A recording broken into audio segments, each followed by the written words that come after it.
What's up tout le monde, j'espère que vous allez bien. Aujourd'hui on se retrouve pour une nouvelle vidéo. Aujourd'hui les gars, je vais vous parler d'un artiste qui a changé la vie de milliers de millions de personnes, qui a apporté une nouvelle vision dans l'industrie de la musique, un nouveau style de musique. Franchement pour moi il fait partie du Big Five des artistes qui ont eu des gros impacts dans la musique et dans la vie des gens. Il y a aussi beaucoup d'histoires sombres autour de X. Pour réussir dans la musique il aurait fait certaines choses, enfin bref. Aujourd'hui on va parler de ces choses là parce qu'il y a trop de trucs qui sont trop flous. Donc aujourd'hui on va parler de plusieurs rumeurs, théories ou peut-être des faits réels du coup, qui pourrait nous expliquer quelle est la raison de la mort de XXXTentacion, qui je le répète s'est fait assassiner. Alors est-ce que vous êtes prêts? Parce qu'aujourd'hui, on va parler de XXXTentacion. I don't give a fuck about you. We don't give a fuck about you. Sorry, sweets about me, bro. Do you really wanna marry me? Hey, I think that I'm an idiot. They wanted me dead, but hey, bro, what the fuck? They try to destroy me like Thomas, but these motherfuckers are just a big Thomas. Hey.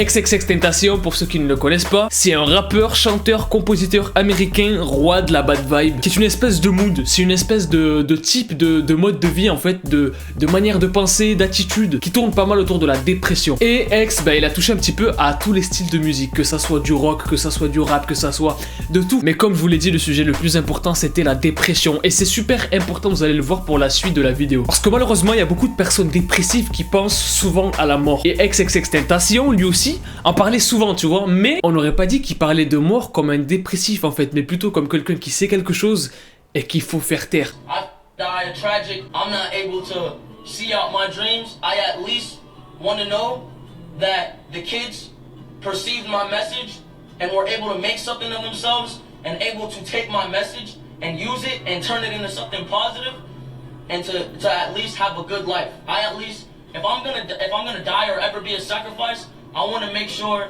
that my life made at least 5 million kids happy. Or they found some sort of answers or resolve in my life. Regardless of the negative around my name, regardless of the bad things people say to me, I don't give. X, il a souvent fait des vidéos où il parle de la mort en mode ouais, j'espère que vous recevrez mon message, j'espère que vous comprendrez ma musique, etc., etc. Mais là, dans cette vidéo particulièrement, on dirait qu'il force un peu plus sur ça en fait. D'ailleurs c'est un live qui date de quelques mois avant qu'il se fasse tuer, hein. C'est pas un live qu'il a fait la veille ou quoi, parce que à cette période là il y avait beaucoup de fakes qui tournaient autour de ce live, au moins les choses sont claires. Mais c'est quand même super bizarre, il y a des trucs qui sont super intéressants, c'est qu'il y a des phrases que j'ai retenues comme « J'espère que je vous ai rendu heureux »,« J'espère que vous avez reçu le message », enfin bref c'est, on dirait vraiment un message d'adieu en fait. Et ce qui est encore plus bizarre dans tout ça, et là où on peut se poser des questions, c'est que oui, il commençait à être heureux, à avoir une meilleure vibe, genre une good vibe, à rendre heureux les gens, à vouloir qu'ils soient content, etc., etc., à beaucoup moins être dans sa bad vibe, et comme par hasard il meurt en fait quand il commence à faire du bien. Alors est-ce qu'à ce moment-là il savait qu'il allait se faire tuer, et surtout par qui? Hey. Alors sur ça, personnellement je pense que c'est faux, mais c'est quand même intéressant. Il y a pas mal de personnes dans des forums qui disent que XXXTentacion aurait fait des trucs bizarres pour percer dans l'industrie de la musique, rituel, tout le blabla, et que du coup c'est grâce à la bad vibe qu'avec ce rituel il aurait été propulsé. En gros, tant qu'il communiquait des mauvaises émotions aux gens, bah il restait vivant en fait. Comme si quelqu'un ne voulait pas qu'il profite de sa puissance et de son impact pour aider les gens en fait, pour les rendre heureux. Et c'est ce qui est le plus intéressant comme je vous l'ai dit, parce que c'est vrai qu'en y réfléchissant en fait, tu te dis, ah ouais, le mec il était tout le temps triste, tout le temps truc et tout, dépression, et au moment où il essaie de changer, où il essaie de devenir une meilleure personne, où il essaie d'aider les gens, de faire du bien, il meurt. Mais ça à mon avis c'est des rumeurs qui sont un petit peu trop floues. Nous, on n'aime pas ce qui est flou. Il y a d'autres choses qui sont beaucoup moins floues, comme par exemple, l'une des personnes qui aurait pu le tuer. Hey. Drake. À l'époque, il y avait eu un gros clash entre XXXTentacion et Drake parce que Drake, il avait fait un son qui ressemblait un peu beaucoup à Look At Me de XXXTentacion.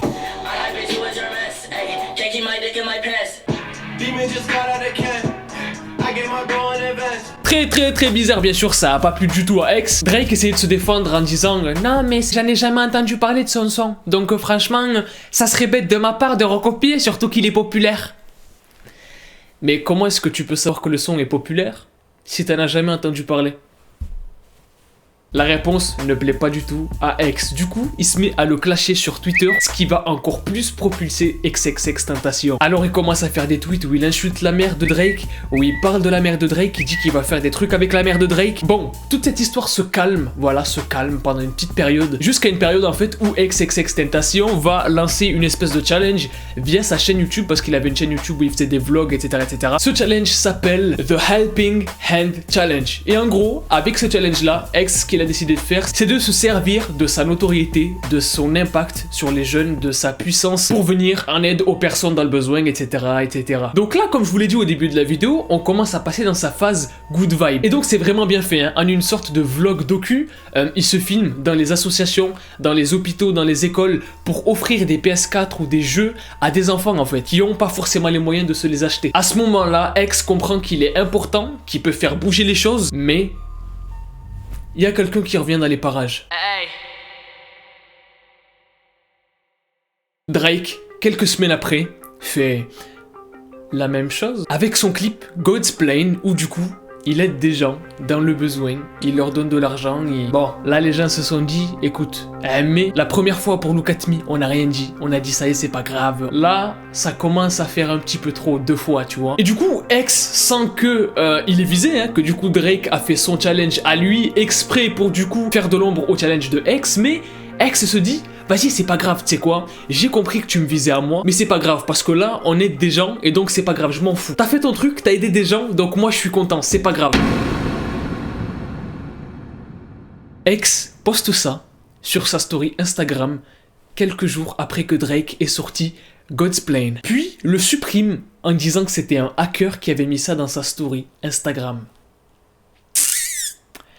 Alors, c'est très bizarre cet enchaînement d'événements. Est-ce que X a reçu des menaces pour supprimer le post? Du genre, Drake qui lui envoie « Supprime ta story, sinon c'est moi qui te supprime. » Hey.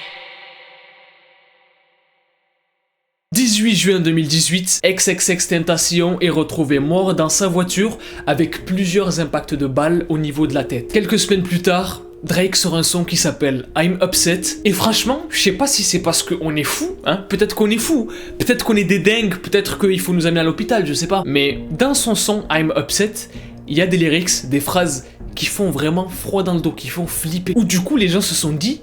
Mais c'est Drake qui l'a tué. Pour commencer, il y a cette phrase qui est SMS triple X, that's the only one that I shoot below the neck, qui veut dire SMS triple X, c'est le premier sur lequel j'ai tiré en dessous du cou. XXXTentacion est retrouvé mort avec des impacts de balles en dessous du cou. D'autres personnes disent aussi que le SMS ne veut pas dire SMS comme un SMS que t'envoies, mais plutôt send my shooters, qui veut dire j'envoie mes tireurs. Et bah il y a plusieurs personnes arrêtées pour la mort de X en fait. Donc là ça commence à faire des liens, mais c'est pas tout. Le triple X, donc triple X, bah ça rappelle vachement XXX de XXXTentacion aussi. Donc si on fait un lien entre toutes les phrases, en fait ça fait une espèce de... J'envoie mes tireurs à XXXTentacion, c'est le seul sur qui j'ai tiré en dessous du cou. C'est bizarre. Bien sûr, je le répète, c'est des théories, des rumeurs, moi je confirme rien. Autre chose à savoir aussi, c'est que ce jour-là, donc le jour de sa mort, XXXTentacion était censé sortir pour acheter un cadeau à Trippie Redd pour son anniversaire, qui est un autre pote rappeur à lui. Du coup, sur lui, XXXTentacion avait 50 000 $ en cash. Et dans le même son de Drake, I'm Upset, il y a une autre phrase qui dit 50,000 on my head, qui veut dire 50 000 sur ma tête. Exactement la même somme qu'avait à ce moment-là XXXTentacion sur lui. Donc qu'est-ce qu'il veut dire par là Drake quand il dit 50,000 on my head? Est-ce qu'il veut dire 50 000 $ sur ma tête comme une prime pour le tuer? C'est super bizarre. Une autre phrase encore une fois dit Why you keep shooting if you know he's dead? En gros, pourquoi est-ce que tu continues de tirer si tu sais qu'il est mort? Et il a plusieurs impacts de balles au niveau de la tête. Normalement, au bout d'une balle dans la tête, tu meurs, tu vois. Et là, il en a plusieurs. Donc pourquoi tu continues à tirer dessus si tu sais qu'avec une balle, il est mort? Il y a trop de liens en fait. Il y a trop de trucs selon les gens qui font que du coup, ça laisse penser que c'est lui qui a fait ça en fait. Il y a beaucoup de choses en lien.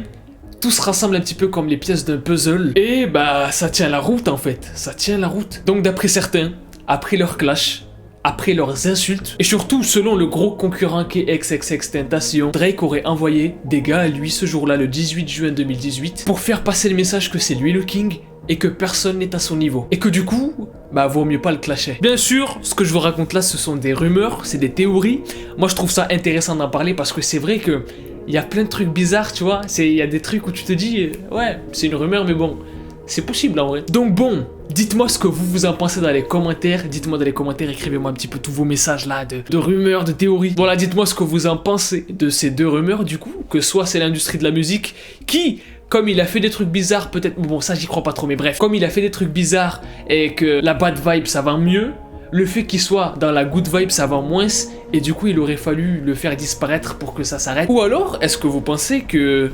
Je sais pas, c'est un concurrent à lui qui l'a tué, comme Drake ou peu importe. Dites-moi tout ça dans les commentaires, voilà, j'attends vos messages, vos théories. Bref, n'oubliez pas de mettre un maximum de pouces bleus si cette vidéo vous a plu.